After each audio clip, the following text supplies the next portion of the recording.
we can have a short Q&A. I think we have run over time. Yeah. Thank you, Swamiji. It was really a blissful lecture. In fact, I've got a lot of notes about this lecture, but one thing that stuck my mind is sorrow is within. We react to what sorrow is, and that makes it's a two-arrow, one which comes to us and one which we react on for it. So, and that is something which we dwell on it and we kind of increase it. So, thank you for enlightening us and the 4 points which we've taken notes about it. Right, before we go into the questions, there are few announcements which we would like to make. Tomorrow, on the occasion of Gita Jayanti, we have Sampurna Gita Parayanam here at PGP Hall. There will be mass chanting of all 18 chapters of Bhagavad Gita commencing at 8 a.m. Request all of you to join us for the Parayanam tomorrow. Swamiji will also bless us with his presence at the Parayan and will deliver short lecture after the Parayan is complete. Tomorrow, Swamiji will be talking at 5 p.m. at Sri Ramakrishna Mission, Bartley Road. The topic will be Tattvamasi, an inquiry. Swamiji's lecture in PGP Hall will resume the day after on 5th December at 7 p.m. on the topic of our divine nature. Donations to Gita Jayanti Singapore are welcome. A donation box is kept in the foyer. Donation can be made in cash or through PayNow. The QR code for donation is pasted on the box. They are displayed in the dining hall as well as they are indicated in the booklets distributed earlier. Those who are interested in receiving info on Gita Jayanti activities could do so by scanning the QR code displayed in the foyer. It can be seen in the IGF booklet distributed as well. If you want to become a volunteer of Gita Jayanti, please also scan the QR code in the booklet. For the benefits of the persons not familiar with the scanning process, a special counter has been set up outside the hall for assistance. After the talk, a simple prasadam will be served at the end of the session in the dining hall below. Now it's the time for you to clarify all your questions. Swamiji will take the questions. Just state your name and no further self-introduction is needed. Please keep your questions simple and straight in a very brief manner.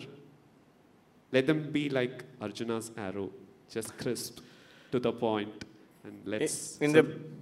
all right, so there are these 3 microphones you can see. You can just queue up in front of them and we will take one by one. Not too many questions. We have really run out of time this evening. But I'll be here on Monday, and Tuesday, and Wednesday. And I promise I'll be more controlled at that time so we can have strict time set aside for questions. Swamiji's today topic was very deep. Very deep. And I gave only about half the material I had. It would have gone on for 1 more hour if I had to give more. But there's so much in what I said today. It's actually worth thinking about. This is what transforms our understanding into lived wisdom, sthita pragya. I think so. We'll start by this way and we'll go that. Yeah, please tell us your name and ask the question. Thank you so much, Swamiji. I'm Himanshu, and I have very interesting whatever you have shared. My one question is, all the things which you mentioned are easier to practice and follow when you are in a ashram kind of setup. How one who is in a family situation can, what he can do to get maximum out of these practices? Thank you so much. Yes. Actually, no. You know, if you look at Krishna and Arjuna, the battlefield of Kurukshetra, it's the most awful situation a human being can find himself or herself in.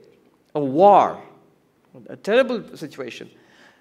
I think one of the reasons why the Gita was taught there was to point this out to us, that spirituality is helpful to us in Kurukshetra, in the middle of a war, in the middle of a pandemic, in a monastery, in a cave, but also in a city, in the middle of a family, in the middle of a job. If you take the movie and screen example, if I say that I know it's the screen, but if it's a horror movie or a tragedy, it's difficult to see the screen. If it's a basically just a very light kind of sky or blue color, then I can see the screen very nicely. Not really. It might seem so, But the screen is equally present and equally unobscured in whatever movie you show. So, yes, monastic life has certain advantages. It is a specialized kind of life. But spirituality, Gita, Vedanta is clearly meant for anybody and everybody. You just have to be a seeker. I like Ramana Maharshi's answer. When Vedanta, you have this series of qualifications for Vedanta. 4 kinds of qualifications, sadhana, chatushtaya we speak about. It can be discouraging, depressing, a very high cutoff.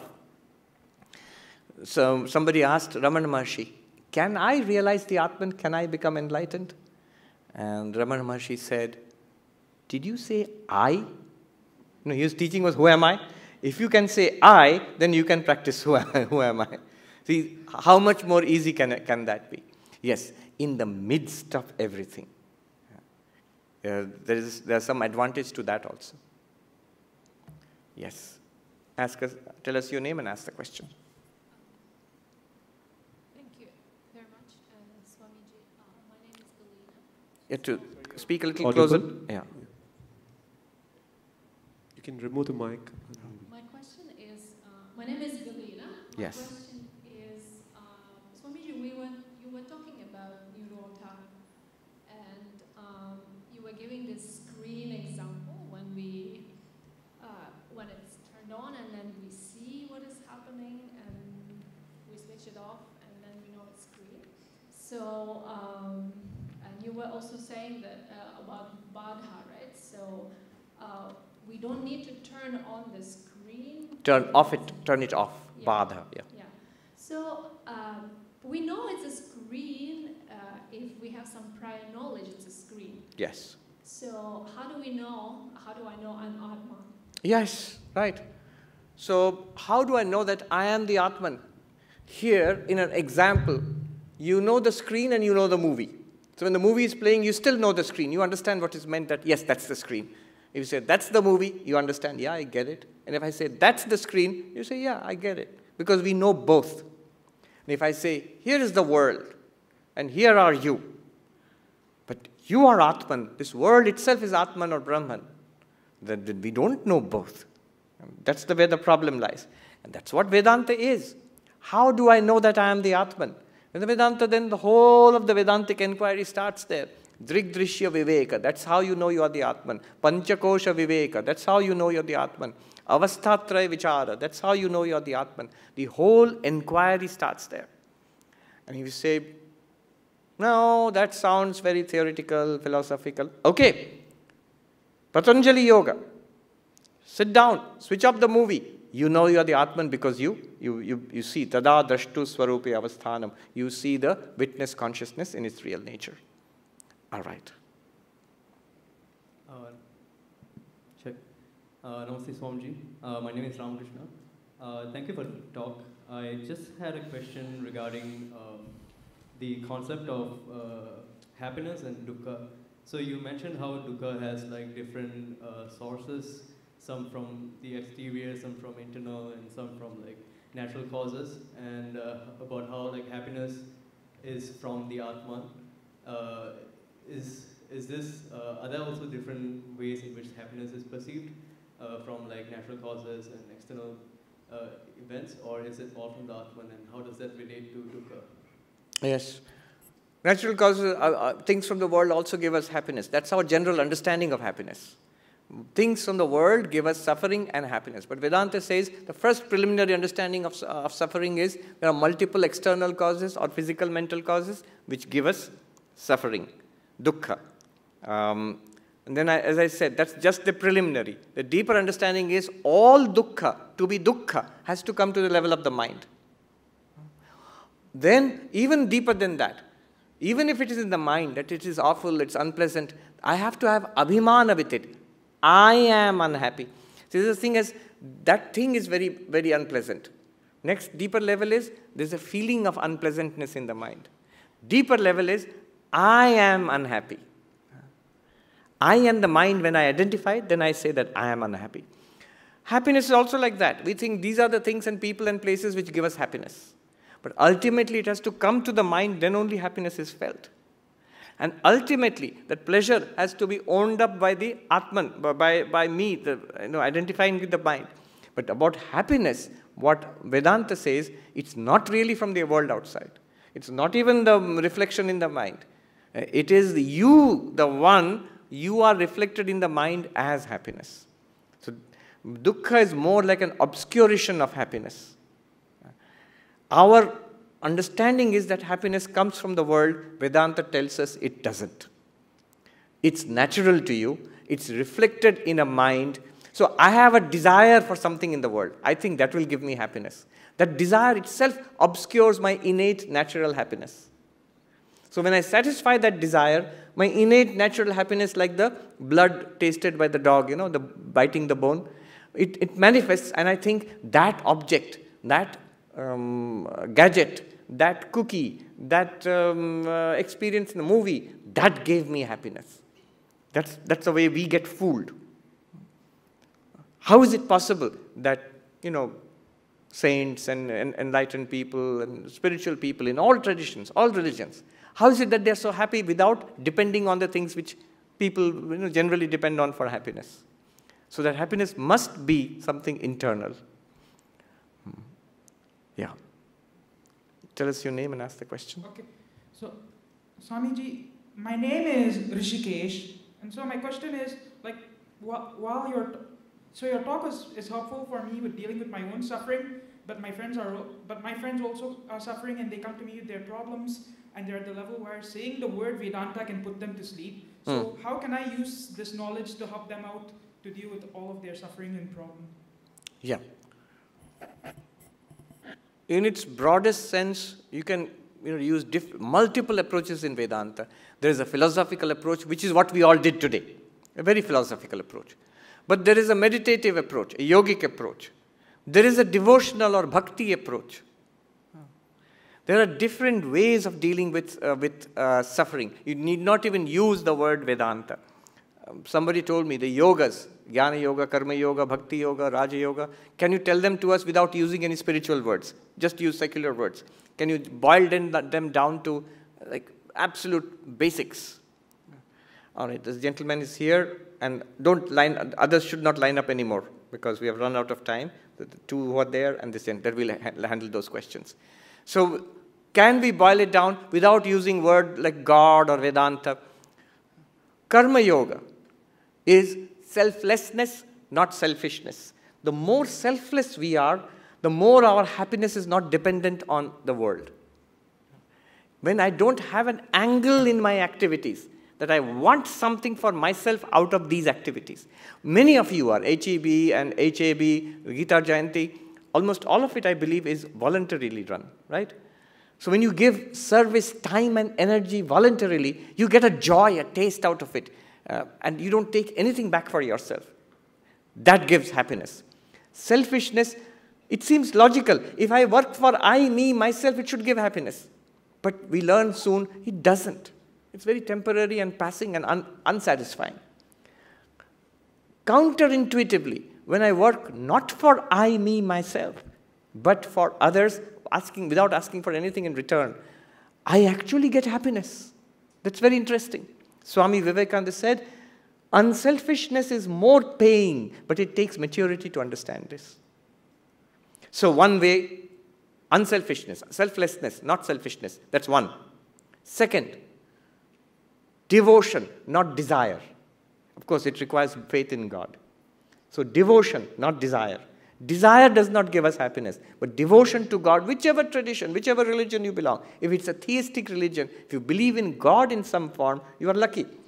Because bhakti towards God, devotion towards God, love, worship, surrender, adoration, those are the bhakti path. That can give you happiness directly, straight away, and immediately. Immediately. How to become happy right now? Very simple answer. Fall in love. Love. If somebody is in love, they are happy. The thing is, if you're in love with a human being, that also is a great potential for unhappiness. But if you fall in love with God, happiness without the unhappiness. Even the unhappiness in the love for God is happiness. I think one great, probably Eknath or somebody says, that the tears I shed for Rama are 1,000 times more delightful than the greatest of pleasures in the world. When I weep for God, that is so beautiful and makes me so happy. Even the greatest pleasures in the world cannot make me so happy. So, happiness, you want happiness right now? Fall in love with God. In whichever really tradition you have, it will work. The second, devotion, not desire. Third, focus, not distraction. Concentration, not distraction. So, when we focus there's a whole great amount of positive psychology which is involved in this. Concentration, focus gives happiness. The whole work of Mihai Csikszentmihalyi in flow, it shows how peak experiences, the best experiences of human life, in a very secular way he shows, are experiences of intense concentration. So, concentration, not distraction. We always think distraction will make me happy. I browse on the internet, go here and there, do a lot of other things, keep looking at my phone. I think it will make me happy. Doesn't. At the end of the day, I feel all disintegrated. Then the last one, self-knowledge, not other knowledge, which is what we were doing till now. So four words, without using Vedanta. Selfless, not selfish, will make you happy. Devotion, not desire, will make you happy. Concentration, not distraction, will make you happy. Self-knowledge, not other knowledge, will make you happy. Okay, just these two persons then. No more. You want to ask a question also? Okay, just ask the question and we'll come back to you. You ask a question? Sure. Swamiji, Tell us your name. Suresh Agarwal. Yes. I really appreciate your talk and I think it was brilliant, but I get terribly confused about detachment and not having material desires and not, how do you grow? How you can achieve spiritual happiness or spiritual greatness, but how do you grow in life if you don't have desire or attachment or That's the thing. We were speaking about the peak of the Everest. We're not speaking about climbing up. What is the climbing up? Those 4 stages I spoke about, from Pamara to Vishayi to Sadhaka to Siddha. We were talking today all about the Siddha, that stage, and how to go from Sadhaka to Siddha. But we have all started our journey from Pamara and Vishayi. I just want pleasure, any way possible.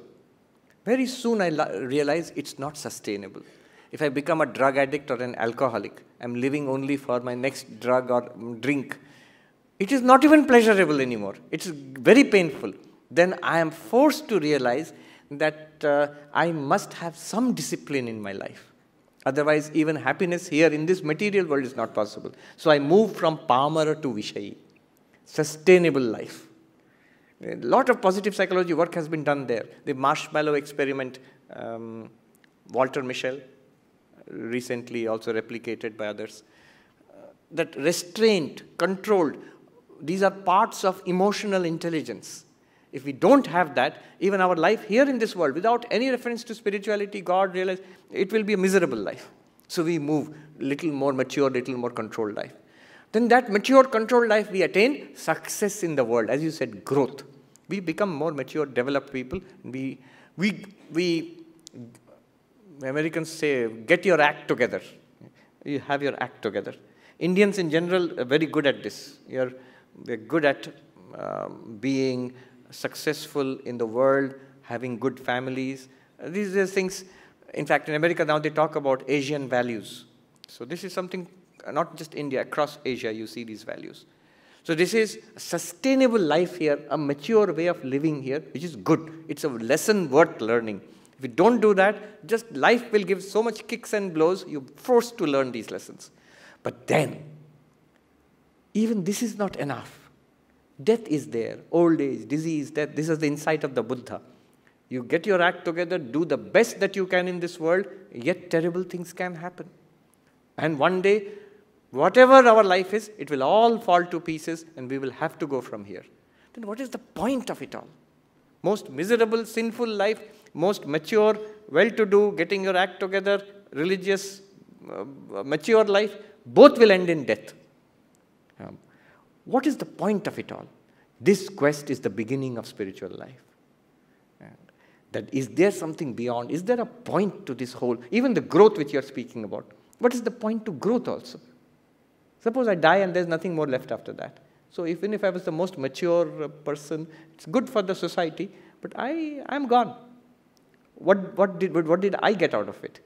So there is a point to spiritual life. That is the next stage. That is a sadhaka.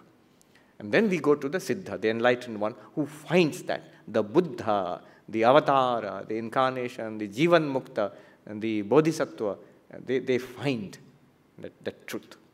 So this is the whole journey. Yes, it is growth. Yes, and desire is a part of growth, but an earlier part. That's why I never, if I'm invited to a school or a college, give a talk. So I'll talk about personality development, I'll talk about concentration. I don't tell them what I told just now. And even Krishna did not tell all this to Arjuna. Arjuna had to ask a question. Tell me. And then Krishna spoke. Otherwise, he wouldn't speak. Yes. The last two questions, we'll deal with them now. Pranam Swamiji, my name is Amit. Just want to take some points from the chapter 9 lecture in recent past, where you mentioned the 3 levels where Krishna starts saying, I am in everything or in everybody. Then he goes to the next statement, he says, no, everything is in me. And the third point he says, even not that, there's only me and nothing else. Yes. Right? And he talked about appearance and screens and all. So it always confuses me, of course. But the closest I try to get to it is when my daughter started playing virtual reality game in a VR. Yes. And she feels like she's falling down, and her head is getting hurt with a rock, falling down in the sea. But she is there, and she's safe, and nothing is happening to her. So everything is in that dimension. But that's the closest I get to it. When I try to bring it back to my real life, I can get lost. So how, I don't know if that's the right example to take. No, it's and good. If it is, then how to bring it back. It's a good example. Virtual reality is a good example. Today's age, we have virtual reality. In fact, one of the greatest living philosophers, David Chalmers, his latest book is called Reality Plus. Reality Plus. It's on taking virtual reality and using that to understand the age-old problems of philosophy. What is real? Who am I? All these things. So take a look at that book, Reality Plus. He discusses these topics you're talking about. At the very beginning, you find Vishnu and Narada, cartoon. Because Narada asked Vishnu, show me Maya. And then that story is there, And David Chalmers has put that in a cartoon at the beginning. So reality, virtual reality is a good example, actually. And Gaudapada Acharya, who commented on the Mandukya, he did not have virtual reality in his time. So he used the best example would be dream. So there is a chapter, Vaitathya Prakarana, on the unreality of this world appearance. And he uses dream, but exactly in the same way which you are using virtual reality. Now, how do I bring it to this worldly, this life right now? Almost exactly the same way. Notice in the virtual reality, when your daughter is playing and getting hurt or falling and swimming and jumping, the one which is swimming, jumping, playing, getting hurt is the avatar of your daughter in that virtual reality, is a projected thing. Where is your daughter in that virtual reality? Let me ask that question. Where is your daughter, your real daughter, in that virtual reality? Where is your daughter? In your dream, when you're in your dream, talking with people, walking around, having experiences, where are you in the dream? The answer would be either everywhere or nowhere. In that dream, I'm not there. I am just, it's in the mind. In one sense, as the dreamer, I am everywhere in that dream. Every bit of that dream, every rock, every tree, every sky, every person is just I, the dreamer. Or in another way, none of it is me. I am lying down in the bed and dreaming. I am not there in the dream world. Now follow this. The entire universe, including that body, including that personality, it appears to you all at once. Either you are all of it or you are none of it. What happens is, how does this become reality for us? It's a virtual reality. How does it become reality for us? I identify myself with one little part of it. This is I, and this is not I. Then I start interacting. That's how all virtual reality works. We'll leave it at that. I recommend second chapter of Gaudapada's Karika, Mandukya Karika, second chapter. There he considers this question, what is virtual and what is real? What is dream and what is waking? And he finds there is no way of distinguishing actually. Next, I recognize you. Shreya. All right. Pranam Maharaj. Yes. Just now you were mentioning Adi Bhautik Dukkha, right? My doubt is, what exactly is Adi Bhautik Dukkha? Okay. Adi Bhautik Dukkha is dukkha caused by others. So suppose mosquito comes and bites you, or there's a person you don't like. Other living beings who cause suffering to you, who cause harm to you, we say Adi Bhautika Dukkha, coming from other living beings. All right. Okay, Maharaj. Thank you so much. Thank you. On that very nice note, we'll end. Thank you. Thank you, Swamiji, for enlightening us with a wonderful speech. Yeah. A heartfelt gratitude to you, Swamiji, for enlightening us with your words. We are indeed honored by the presence of Minister Ishwaranji. On behalf of Gita Jayanti, extend our sincere gratitude to Sri Ishwaranji for gracing today's event and also delivering the keynote addresses. Many thanks to Sri Jayachandranji for joining us today. Sincere thanks to each and every one of you present here for making the occasion truly memorable one. Thank you. As announced previously, please join us for the Sampurna Gita Parayan tomorrow at 8 a.m. Prasad awaits you in the dining hall. Hari Om everybody, and this is Mani signing off. Thank you very much. Hari Om, Shri Gurubhyo Namaha.